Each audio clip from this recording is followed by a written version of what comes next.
ជំរាបសួរបងប្អូនទាំងអស់គ្នាដែលនិយមរលុយតាម Facebook ណាបាទសុខទុក្ខយ៉ាងណាដែរបាទអញ្ចឹងខ្ញុំមកយ៉ាងហ្នឹងរៀងស្ងាត់ដោយសារតែ Facebook វាធ្វើស៊ីខ្ញុំច្រើនមែនទែនតាក់ទងទៅនឹងការរលុយបានហើយ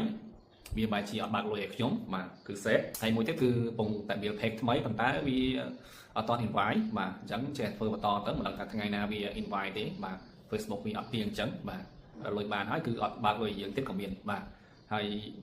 សេតបាទមកយ៉ាងហ្នឹងគឺស្ងាត់មកសេតខ្ញុំបានសង្ងំធ្វើជាមួយនឹង YouTube បាទអញ្ចឹងយើងក៏ស្មោះស្ម័គ្រតែជាមួយ Facebook ពេកយើងតែឆ្លៀតធ្វើជាមួយ YouTube ផងអញ្ចឹងណាបាទ Facebook វាឆាប់បាន view ឆាប់បាន follow យ៉ាងទៅប៉ុន្តែវាដូចជាអនាគតវាខ្លីជាង YouTube បាទបើ YouTube វាវែងឆ្ងាយទោះបីជាវាអត់ងាយបាន view អត់ងាយបាន subscribe តែភាគច្រើនគឺពេលធ្វើបានលុយគឺដកលុយបានទាំងអស់គ្នាបាទអញ្ចឹងយើងកុំស្មោះស្ម័គ្រជាមួយ Mr. Mark ពេកបាទយើងឆ្លៀតពេលជាមួយនឹង YouTube ផងដែរបាទហើយ YouTube យើងចង់បាន subscribe លឿនយើង post video short ទៅ post video reel បាទ video ខ្លី short ហ្នឹងគឺឆាប់បាន view ហើយឆាប់បាន subscribe ប៉ុន្តែបើសិនជាយើងធ្វើ video long គឺវាឆាប់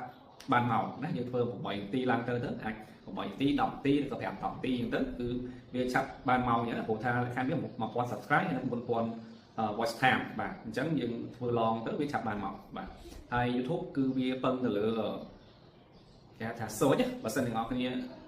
ចេះរក keyword ដែលគេកំពុងតែ search ច្រើនអញ្ចឹងយើងអាចទៅធ្វើទៅគឺឆាប់បានជោគជ័យអញ្ចឹងបច្ចុប្បន្នយើងអាចធ្វើអីតាក់ទងទៅនឹង World Cup ឬក៏យើង